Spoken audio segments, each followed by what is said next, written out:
ये है scary lines. कहानी शुरू करने से पहले अगर आप हमारे चैनल पर नए हैं तो चैनल को सब्सक्राइब कीजिए। तो चलिए कहानी शुरू करते हैं।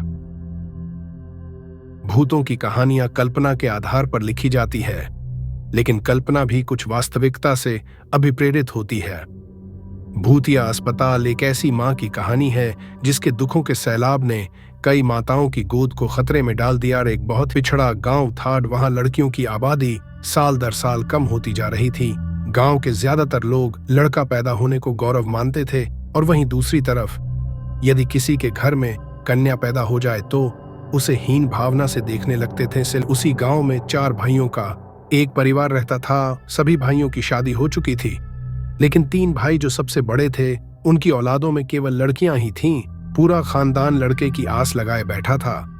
तभी उन्हें एक दिन सबसे छोटी बहू, जिसका नाम सीमा था, उसके गर्भवती होने की खबर मिलती है। पूरे परिवार में खुशियों की उमंग छा जाती है, मन छा जाती है। सभी लड़का पैदा होने के इंतजार में छोटी बहू का खूब ख्याल रखते हैं। सीमा का पति अनिल, जो कि कपड़े की दुकान चलाता था, वह भी अपने बच्चे का बेसब्री से इंतजार करता है। परिवार के सभी लोग जानना चाहते थे कि सीमा के गर्भ में लड़का है या लड़कियां। वह तय करते हैं कि सीमा को गर्भ के लिंग के परीक्षण के लिए अस्पताल ले जाना चाहिए, लेकिन सीमा बच्चे की जांच करने के लिए अस्पताल नहीं जाना चाहती। दरअसल सीमा पहली बार मां बन रही थी और उसके लिए लड़का या लड़की दोनों ही अनमोल थे। तो उसे लग रहा था कि यदि उसके गर्भ में लड़की हुई तो परिवार के सभी लोग उससे नफरत करने लगेंगे, और वह किसी को नाराज नहीं करना चाहती।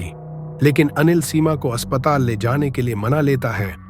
वह उसे विश्वास दिलाता है कि मुझे कोई फर्क नहीं पड़ता कि तुम लड़के को जन्म दो या लड़की को, बस मुझे पिता बनना है। सीमा अनिल के साथ अस्पताल पहुंच जाती है। अस्पताल में अनिल का एक दोस्त कंपाउंडर था, और इस वजह से लिंग परीक्षण का काम जल्दी हो जाता है। परीक्षण की रिपोर्ट में सीमा के गर्भ में लड़की होने की पुष्टि होती है।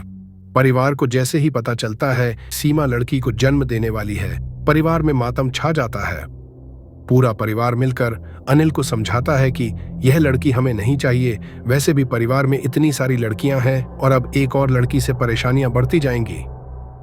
अनिल अपने भाइयों की बात में आ जाता है और सीमा को गर्भपात करने के लिए मनाने की कोशिश करता है, लेकिन सीमा अनिल को गुस्से से चिढ़चिढ़ाते हुए कहती है, तुम पागल हो, मैं किसी भी कीमत में अपनी बच्ची को नहीं मारने वाली। सीमा और अनिल के बीच इस बात को लेकर कई दिनों तक झगड़ा चलता है।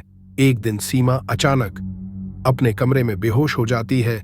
अनिल उसे उठाने की कोशिश करता है, लेकिन जब उसे होश नहीं आता तो वह उसे अस्पताल ले जाता है और इलाज के बहाने अपने दोस्त के साथ मिलकर सीमा का गर्भपात करवा देता है। और जैसे ही सीमा होश में आती है तो उसकी दुनिया उजड़ चुकी होती है। सीमा को पता चल जाता है कि उसकी बच्ची अब इस दुनिया में नहीं रही। सीमा टूट जाती है, उसके परिवार वालों ने ही उसकी मासूम बच्ची छीन ली। सीमा बहुत दुखी थी और उसका गुस्सा बढ़ता ही जा रहा था। अचानक वह अस्पताल के कमरे में चादर से फांसी लगा लेती है, और कुछ ही पलों के अंदर सीमा की धड़कनें बंद हो जाती हैं। सीमा के परिवार को जैसे ही पता चलता है कि सीमा ने अस्पताल में आत्महत्या कर ली है, सभी भागते हैं अस्पताल पहुंच जाते हैं। अनिल सीमा के चले जाने से बेहद दुखी होता है। उसे अंदाजा नहीं था कि सीमा बच्ची के गर्भपात से इतनी दुखी हो जाएगी कि अपनी जान ही दे दे। जो होना था वह हो चुका था, लेकिन अब बारी भरपाई करने की थी। सीमा के अंतिम संस्कार के 13 दिन गुजरते ही अस्पताल में सीमा की भूतिया रूह की दस्तक हो जाती है। डिलीवरी वार्ड में भर्ती सभी बच्चे अचानक अपने अपने बिस्तर से नीचे गिरने लगते हैं। लोगों को समझ में नहीं आता कि एक साथ सभी बच्चे नीचे कैसे गिर गए। हालांकि बच्चों को ज्यादा चोट नहीं आती, लेकिन यह घटना मरीजों के अंदर भूतिया डर बैठाने के लिए काफी थी। इसके बाद अस्पताल में भूत होने की अफवाह तेजी से फैलने लगती है और लोग इसे भूतिया अस्पताल कहने लगते हैं। अस्पताल में एक औरत बच्चे के जन्म के समय आपातकालीन हालात में एम्बुलेंस से अस्पताल पहुंचती है। औरत की हालत गंभीर थी, इसलिए उसे अस्पताल के कंपाउंडर तुरंत स्ट्रेचर में उठाकर ले जाने लगते हैं, लेकिन वह उनके हाथ से छूटकर हवा में लटक जाती है। उसे ऊपर लटका देख वहां मौजूद सभी डर की वजह से इधर उधर भागने लगते हैं और कुछ ही समय में वह ऊपर से नीचे गिरती है और उसे सर में जोरदार चोट लग जाती है, जिससे उसकी जान चली जाती है। हर एक माँ सीमा के गुस्से की भेंट चढ़ चुकी थी। अस्पताल में रहस्यमय तरीके से मौत अखबारों की सुर्खियां बन जाती है और देखते ही देखते अस्पताल को बंद करने की बात होने लगती है। लेकिन शहर में इससे बड़ा अस्पताल दूसरा कोई नहीं था। इस अस्पताल को शहर की जीवन रेखा कहा जाता था। लेकिन भूतिया अस्पताल अब केवल अफवाहों तक ही सीमित नहीं था। इस बात को वास्तविक आधार मिल चुका था और अब लोगों को पूरा यकीन था कि अस्पताल में कोई न कोई भूत तो जरूर है, क्योंकि कई हादसे निरंतर हो रहे हैं।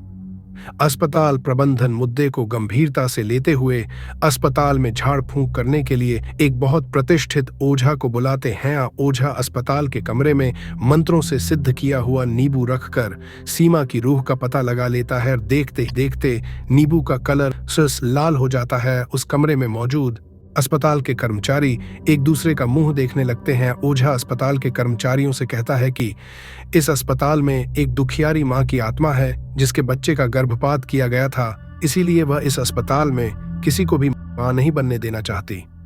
अस्पताल प्रबंधन को सीमा के गर्भपात के बारे में कोई जानकारी नहीं थी, क्योंकि वह गर्भपात अनिल और उसके कंपाउंडर दोस्त ने गुप्त तरीके से किया था। सच्चाई का पता लगाने के लिए ओझा अपनी मंत्र शक्ति से सीमा की रूह को सबके सामने बुला लेता है। सीमा का भूतिया साया आते ही सभी चीजें इधर उधर बिखरने लगती है। टेबल कुर्सियां पलट जाती हैं और अचानक वह कंपाउंडर जिसने सीमा का गर्भपात किया था अजीब हरकतें करने लगता है और उसके स्वर बदल जाते हैं। ओझा तुरंत उसे बालों को पकड़कर वही बैठने को कहता है। दरअसल ओझा को पता चल चुका था कि सीमा की आत्मा कंपाउंडर के अंदर आ चुकी है। वह सीमा की रूह से पूछता है, बताओ किसने तुम्हारा गर्भपात किया था और हम उसे कानूनन सजा दिलवाएंगे, लेकिन तुम इन मासूम बच्चों की हत्या मत करो। तभी वह कंपाउंडर जिसके अंदर सीमा की रूह समाई हुई थी जोर जोर से अपना ही नाम लेकर चिल्लाता, हैर अजय और अनिल दोनों ने मेरी बच्ची की जिंदगी छीनी है, लेकिन उसके लिए मेरे ससुराल का पूरा परिवार भी जिम्मेदार है।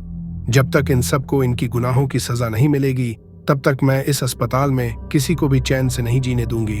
अस्पताल प्रबंधन अपने उस कंपाउंडर का सारा बयान रिकॉर्ड कर रहा था और इसी रिकॉर्डिंग के दौरान वह कंपाउंडर एक कैंची लेकर अपने गले में घुसेड़ देता है और तुरंत जमीन पर गिरकर तड़पने लगता है। ओझा भूतिया आत्मा का इतना विकराल रूप देखकर कुछ पल के लिए सहम जाता है।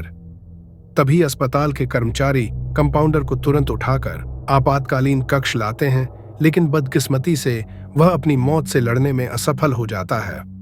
सीमा ने कंपाउंडर से तो अपना बदला ले लिया था, अब बारी थी अनिल और उसके परिवार की।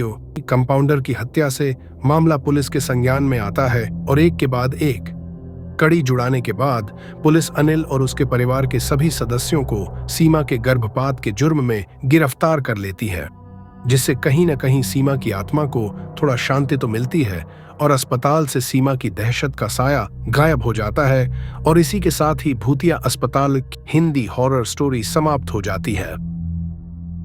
अगर आपको यह कहानी अच्छी लगी हो तो वीडियो को लाइक कीजिए, चैनल पर नए हैं तो चैनल सब्सक्राइब कीजिए। नमस्कार।